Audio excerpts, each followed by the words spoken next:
बहुत बहुत बधाइयां महाराज। सोमवार की अष्टमी का मतलब आपको इंदौर की कथा में बताया था, जिस दिन शंकर और पार्वती के मिलन का दिवस हो, और केवल एक माता पार्वती के अकेले मिलन का नहीं, 64 योगनिया तक भगवान शंकर से मिलने के लिए आती है।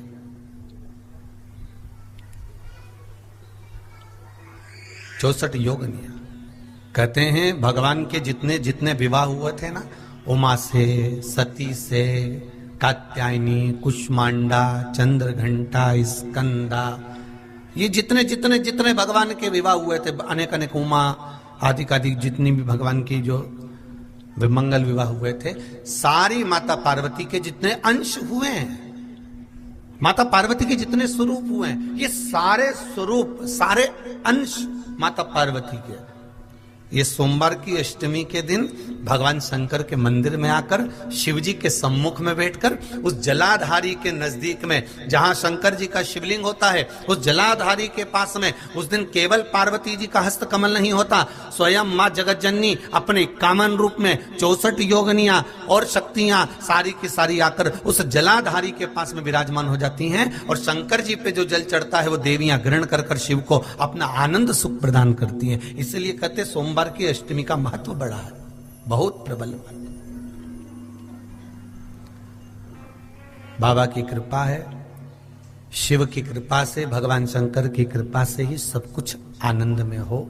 और हम तो कहेंगे एक लोटा पानी चढ़ाने से पीछे मत हटना। सोमवार की अष्टमी के दिन शंकर के मंदिर जरूर जाना, बेलपत्र जरूर चढ़ाना, बाबा से विनय जरूर करना, निवेदन करना, बाबा को पूजन करना, घी का दीप लगाना और बाबा से विनय करना, बाबा मेरी ये मनोकामना है, मैं तो आपके चरणों में समर्पित करने के लिए आई, मेरी ये विनती को स्वीकार कर लो।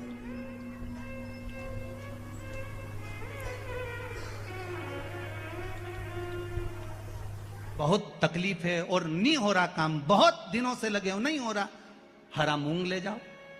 मूंग के दाने तो रहते हैं घर में, केवल 31 मूंग के दाने लेकर जाइए, 31 चावल के दाने लेकर जाइए और 31 ही बेलपत्र लेकर जाइए। जिस दिन सोमवार की अष्टमी हो, कौन से दिन? सोमवार की अष्टमी हो, उस दिन शंकर जी के मंदिर में जाओ, 3 चीज लेकर जाओ, मूंग के दाने, चावल, बेलपत्र। चावल जो 31 लेकर गए हो, अपनी कामना कर कर शंकर जी की देहली पर रख दो, चौखट पर, कहीं पर भी एकांत में उसको रख दिया जाए। मूंग के जो दाने लेकर गए हो 31, वो नंदी के पास में, जो नंदी का पांव ऊंचा रहता है उस पांव के पास रख दीजिए।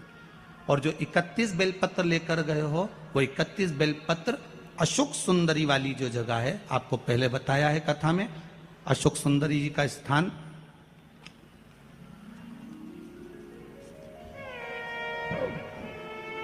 ये शिवलिंग, ये जलाधारी जहां से पानी बहता है, उसके बीच में एक मोटी सी लाइन होती है, जो शंकर भगवान की छोटी लड़की अशोक सुंदरी का स्थान है।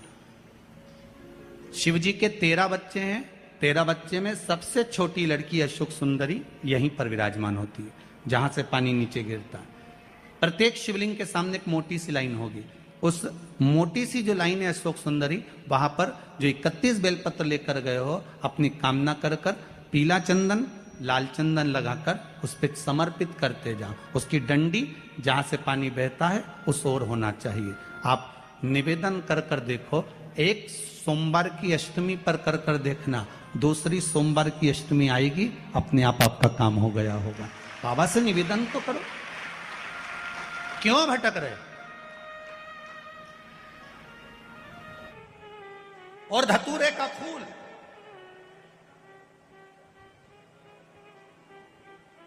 कांटे वाला धतूरा, और उसमें लगने वाला एक पुष्प, आस्था चैनल पर आप लोग देख रहे होंगे धतूरे के फूल का दर्शन। धतूरा और धतूरे का पुष्प, छोटा सा पौधा है, ज्यादा बड़ा नहीं है, कांटा लग रहा है, धतूरा लग रहा है, और उसमें भी साधारण धतूरा नहीं, जिस धतूरे के नीचे की डंडी लाल कलर की होती है, अगर वो सोमवार की अष्टमी को देवाधिदेव महादेव को समर्पित करी जाती है तो उसके घर में कभी संपदा की कमी नहीं होती है। वो धतूरा है, साधारण नहीं है। धतूरे में भी लाल डंडी, जैसे धतूरा गोल होता है उसके नीचे एक छोटी सी डंडी, देखा है आप लोगों ने? अरे देखी कि नहीं देखी बोलो? धतूरा देखा है ना?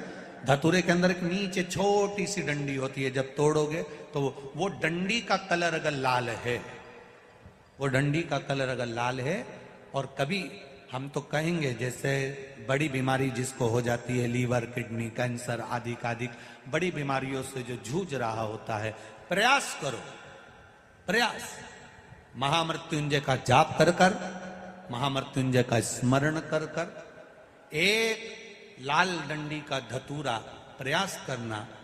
एक धतूरा मिल जाए या 5 धतूरे मिल जाए किसी भी एकांतेश्वर महादेव पर, जो शिव मंदिर एकांत में हो, जहां कोई जाता आता नहीं हो। वैसे तो अब बहुत मुश्किल है कि ऐसा मंदिर मिल जाए जहां कोई जाता आता नहीं हो। पहले की बात दूसरी है, अब बात दूसरी है।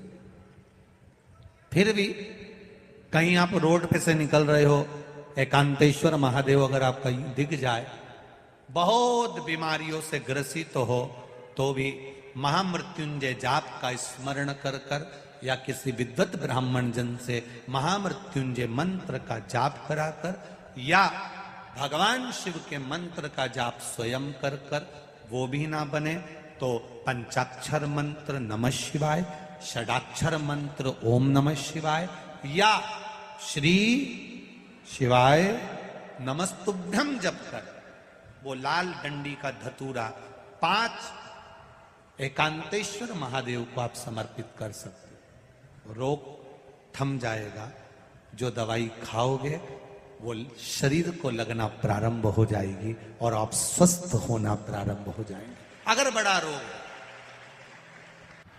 एक बात अपने जीवन में उतार कर रखिएगा, सोमवार की अष्टमी, शिवरात्रि या सोमवार, प्रदोष बन सके तुम्हारे पास में शिवालय हो या बेलपत्री का वृक्ष हो, वहां दीप दान अवश्य करना चाहिए। अब एक बात का स्मरण आपको रहे थोड़ा सा, अगर किसी कामना के वश अगर हम दीप लगा रहे हैं या हमारे मन में कोई भाव उत्पन्न है और हम बाबा से कहना चाहते हैं कि बाबा मेरा ये कार्य है आप पूर्ण करिएगा, तो फिर शिव मंदिर में भी लंबी बाती का दीप आप प्रदोष या सोमवार की अष्टमी या सोमवार या आप शिवरात्रि को बाबा से निवेदन कर कर लगा सकते। हाँ, विशेष जब कोई एक बहुत बहुत बड़ी बात हो और आपके कार्य में कहीं अटकल हो रही हो, तो एक ही दीप में 2 बातें, शिव और शक्ति, लंबी बाती बनाई, शिव और शक्ति के नाम से 2 बाती एक साथ एक दीप में भी लगा सकते। पर कब? जब विशेष कोई आपका कार्य हो और वो अटक रहा हो, विशेष कोई कार्य, और आप बाबा से प्रार्थना कर रहे हो, तो 2 बाती का भी प्रयोग आप कर सकते हो।